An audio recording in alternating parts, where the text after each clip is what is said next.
one of the worst sprains I've dealt with, but I've just tried to stay positive the best I can, and but I honestly feel like I'm in a really good spot, and The room fell silent before she even spoke.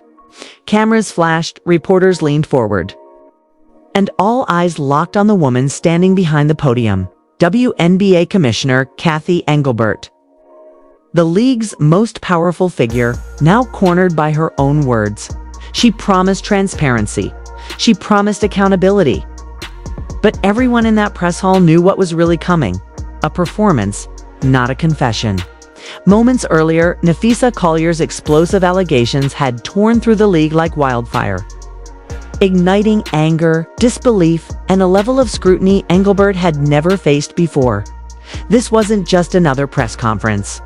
This was the reckoning of a commissioner accused of disrespecting her own players, of minimizing their voices, and of mishandling the image of the sport she was supposed to protect. And when she finally stepped up to the microphone, it wasn't strength people saw in her eyes.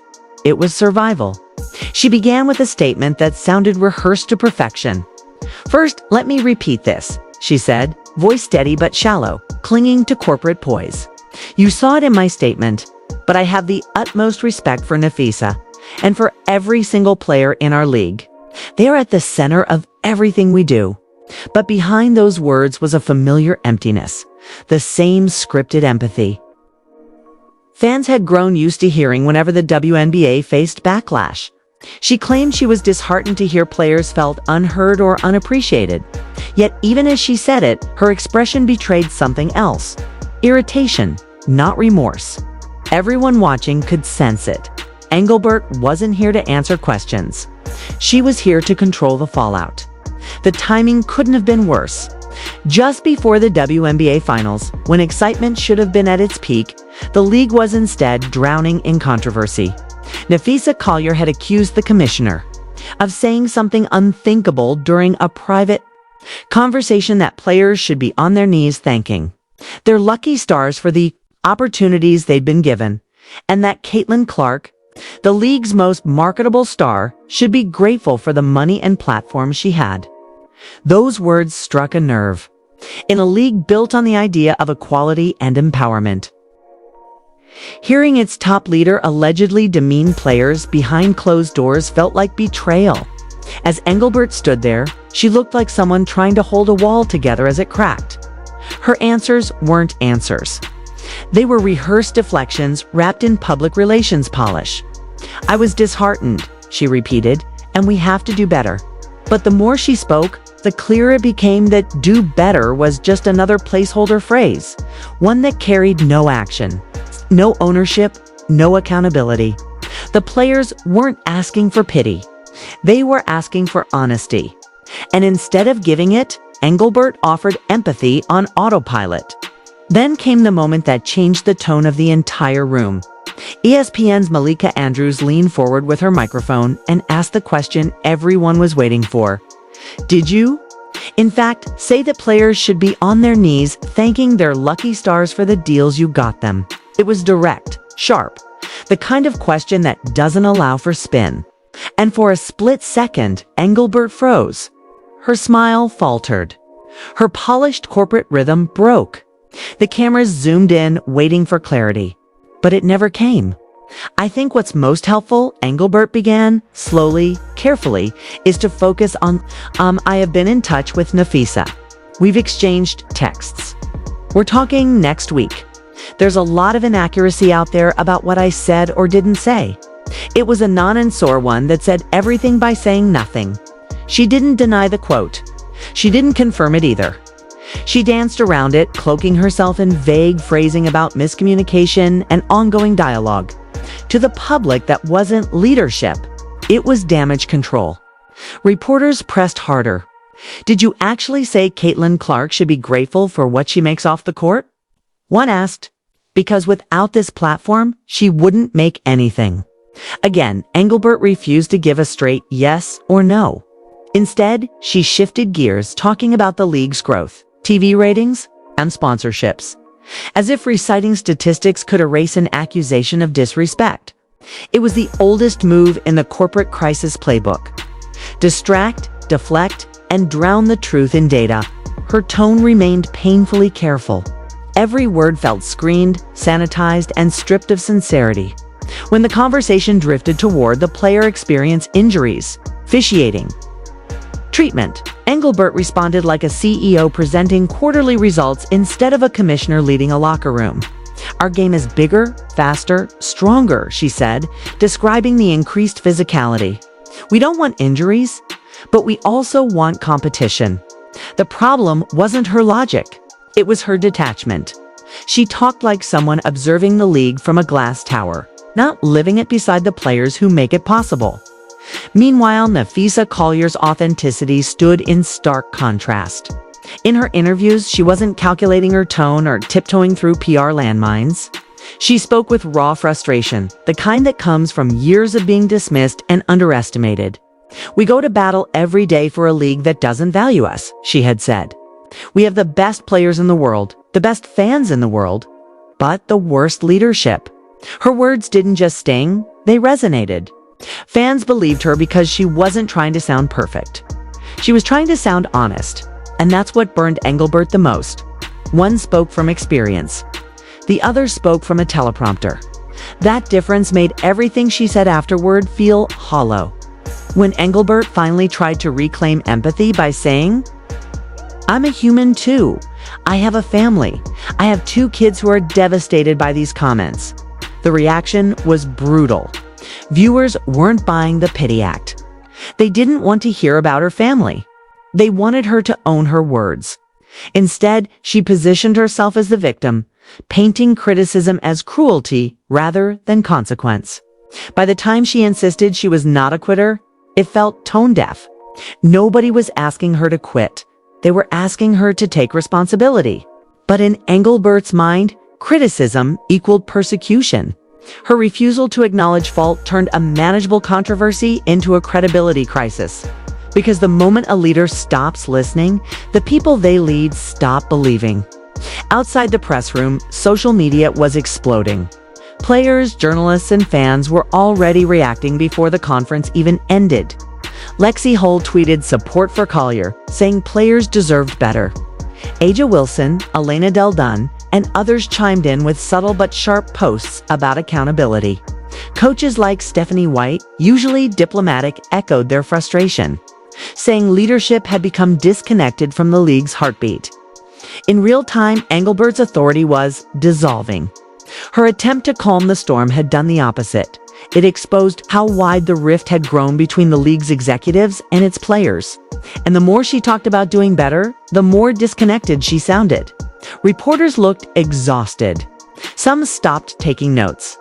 Everyone in that room understood they weren't getting truth, they were getting theater.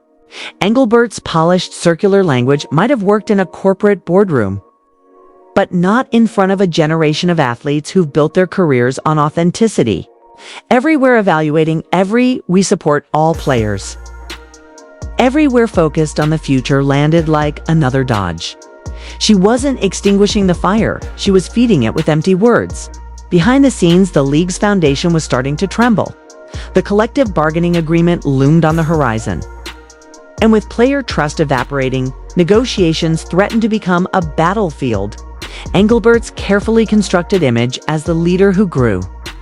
The league, through business acumen, suddenly looked like a mask, one cracking under pressure. Because what good are TV deals and sponsorships if the athletes themselves no longer believe in the person signing them? What made the whole scene unforgettable wasn't just Engelbert's failure to answer. It was the realization that she might not even be the one in control. Reporters began whispering that her job could soon depend on someone far above her, NBA Commissioner Adam Silver. Most casual fans didn't realize that half the WNBA's structure is owned by the NBA's Board of Governors. Meaning, Engelbert ultimately answers to Silver. The same man who oversees billion-dollar NBA operations holds the power to decide whether she stays or goes. And after that press conference, whispers of intervention were getting louder. The irony was painful. Engelbert had entered the spotlight to protect her authority.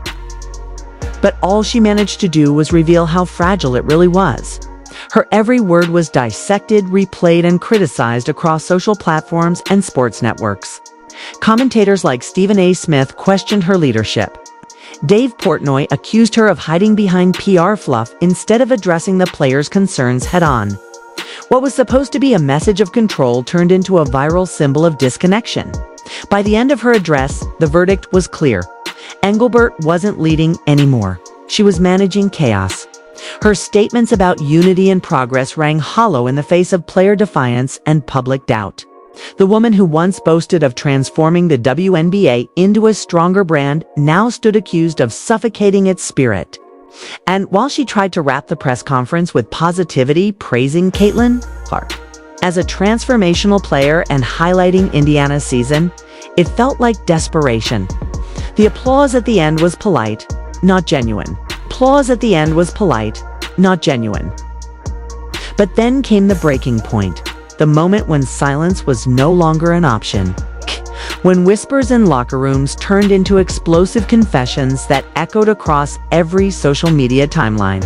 Napheesa Collier's words weren't just allegations. They were a match dropped into gasoline that had been leaking across the WNBA for months. She didn't just accuse, she exposed. She painted a picture of a league that, behind closed doors, was divided by favoritism, jealousy, and unchecked egos. The irony. It all revolved around Caitlin Clark. It's the rookie who wasn't supposed to shake the entire foundation of women's basketball, but somehow did. Every word from Napheesa's statement cut deep. It's not only into the reputation of the league, but into the credibility of its leadership. She questioned the way stars were treated, the way media narratives were shaped, and how certain players, despite their popularity, were being set up to fail under the weight of institutional bias. Her claims weren't random, they were detailed, emotionally charged, and backed by stories from teammates and insiders who had seen the same behavior she was describing. Suddenly, what started as a rumor became a national conversation. The league office tried to stay composed, but social media erupted like a wildfire. Fans demanded answers, analysts went into overdrive, and every sports show in America was dissecting the same question. Was Caitlin Clark being targeted? Napheesa's words reopened wounds that the WNBA never wanted to acknowledge. Favoritism toward veteran stars. Resentment toward new faces. And the quiet power struggle between players who built the league and those who were now redefining it. As her statement spread, it became impossible to ignore how the tension between the old guard, the new generation, had been boiling beneath the surface. The Indiana Fever, once a struggling team trying to find its rhythm, suddenly became ground zero for a much larger cultural war. It wasn't just basketball anymore. It was politics, ego, and power, wrapped in the language of sportsmanship. Clark, as usual, didn't respond right away. She didn't need to. Her silence was louder than any press release. Every time she stepped onto the court, her play did the talking. The no-look passes. The deep threes, the fearless drives into traffic. But those same moments of brilliance only fueled her critics, who accused her of arrogance and media manipulation. Napheesa's comments gave them ammunition. They began to twist Clark's confidence into conceit, her popularity into privilege. And while the league's marketing department continued to plaster her face on billboards, many within the locker room started whispering that she hadn't earned it, that she was being handed everything because she drew ratings. That narrative was poison, and it spread fast. Players who once supported her began to distance themselves. Reporters started asking questions they didn't dare to before. And through it all, Caitlin Clark's name stayed in the headlines for all the wrong reasons. The pressure reached a boiling point when journalists began demanding Commissioner Cathy Engelbert's response. Cameras flashed as she stood at the podium trying to navigate the chaos. She promised transparency, promised reforms, promised to do better. But those promises sounded hollow to anyone who had followed the story long enough. What fans saw was a commissioner dodging accountability while protecting her brand. Every question about Napheesa's allegations was met with polished corporate language. Every attempt to deflect only made things worse. Because the real issue wasn't whether Clark was being targeted. It was why the league allowed such hostility to grow unchecked in the first place. Engelbert's words didn't heal wounds. They poured salt into them. Behind the scenes, players' group chats were lighting up. Some were furious that Nafisa had gone public. Others privately thanked her for saying what they'd been too afraid to. Coaches and GMIs exchanged nervous calls, unsure of how to manage the media storm, and somewhere in the middle of it all, Caitlin Clark kept showing up, kept scoring, kept smiling, kept pretending that none of this affected her. But the truth was, it did. Those who knew her closely could see it in her eyes. She had come into the league to play basketball, not to become the symbol of every controversy that surrounded it. And yet, that's exactly what she had become. It was during this time that fans started drawing battle lines. You were either Team Caitlin or Team Nafisa. There was no in-between. The online debates turned ugly accusations, think pieces, and endless clips dissecting body language and tone. ESPN anchors couldn't go an hour without mentioning her name. Talk shows compared her situation to that of past legends who faced similar backlash, from Diana Taurasi to Candace Parker. But this felt different. This wasn't about performance. It was about perception. Caitlin Clark had become the lightning rod for every unresolved tension in women's sports. Racial, generational, and institutional. The turning point came when an anonymous WNBA insider leaked internal emails suggesting that league officials were aware of player hostility toward Clark, but chose to ignore it to avoid further division. That revelation hit like an earthquake. It confirmed what fans had suspected all along, that this wasn't just drama. It was negligence. The very leadership that preached unity had allowed toxicity to spread unchecked. And the fans weren't buying the excuses anymore. They wanted accountability. The Indiana Fever organization, meanwhile, was left to pick up the pieces. Their focus on rebuilding and developing chemistry had been derailed by off-court drama.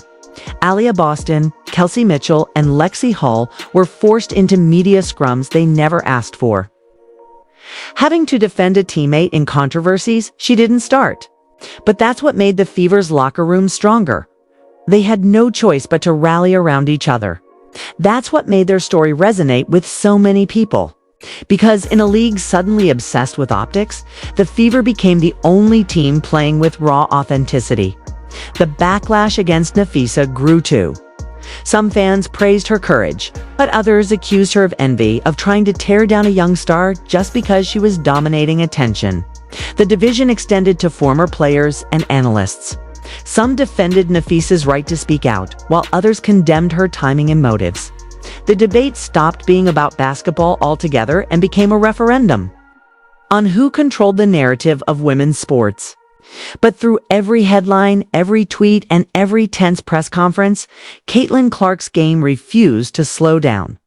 That's what kept fans loyal. She delivered when it mattered most. Even as boos echoed in rival arenas, even as opposing players threw subtle jabs, she turned each game into a statement. Every win by the Fever was a reminder that noise doesn't define greatness. Performance does. Still, the question remained, how much longer could she carry the weight of a league's dysfunction on her shoulders? Because as the season progressed, it became clear this wasn't just a PR storm. This was the start of a reckoning. A league that once prided itself on unity was now cracking under pressure. And somewhere in the middle stood Caitlin Clark, loved by millions, resented by peers, and scrutinized by leadership. A player who didn't just change the game, she exposed it. Changed the game, she exposed it. And just when everyone thought the storm had passed, it erupted again, fiercer than before. The WNBA wasn't just facing a scandal anymore. It was facing an identity crisis. What started as whispers and player tension had evolved into a public spectacle that exposed the cracks in everything the league stood for. The locker rooms were divided, the front offices were panicking, and the fans, they were demanding answers. It felt less like a sports league and more like a courtroom, with social media acting as judge, jury, and executioner. But amid that chaos, one truth became impossible to ignore. Caitlin Clark wasn't just a rookie anymore. She was the center of a revolution she never asked for. Every camera followed her. Every word she didn't say became a headline. Every move she made on or off the court was dissected, debated, and distorted. Yet, through all that noise, her poise remained unshaken. If anything, the fire only made her stronger. When the fever took the floor after the controversy reached its boiling point, you could feel the tension in the air. The crowd's energy was different, electric, unpredictable, divided between admiration and resentment. The boos were louder, the cheers more desperate. Opposing players stared her down during tip-offs. Referees seemed hesitant on calls. And even commentators struggled to separate analysis from opinion. It was a spectacle. A young woman walking through fire while cameras broadcasted every spark. But Caitlin Clark, with the composure of someone twice her age, turned all that hostility into fuel. Every deep three-pointer, every laser assist. Every fearless drive to the rim wasn't just a basketball play, it was a statement. A message to those who doubted her, those who envied her, and those who tried to break her spirit. Behind the scenes, the WNBA board convened emergency meetings to contain the damage. Sponsors began calling for transparency. Major networks questioned the league's integrity, and fans threatened boycotts. It was a nightmare scenario for Commissioner Engelbert, who found herself caught between loyalty to her players and the pressure of protecting the league's brand. But what truly enraged fans was the silence. Instead of taking responsibility, the league continued issuing vague statements about internal reviews and commitment to growth. To the public, that wasn't enough. They wanted real accountability, and they wanted it now. Hashtags demanding justice flooded timelines. Reporters camped outside WNBA offices. Sports analysts began openly questioning whether Engelbert had lost control of her own league. And through all of it, one face, Caitlin Clark's, dominated every TV screen. It wasn't just about basketball anymore. It was about power and truth. Players who had once dismissed Clark as overhyped now found themselves reevaluating what she represented. Because as the noise grew, so did her resilience. She stopped being just a player and became a symbol of perseverance, of integrity, of what happens when talent refuses to be silenced. And fans noticed. Ticket sales spiked whenever the Fever played. Merchandise sold out within hours. Ratings skyrocketed. Every controversy, ironically, only made her bigger. The league that once seemed divided by her presence was now surviving because of it. Meanwhile, Napheesa Collier, the catalyst of the chaos, faced her own reckoning. Media scrutiny turned toward her motives. Some still praised her for speaking truth to power. But many others began questioning whether her timing had been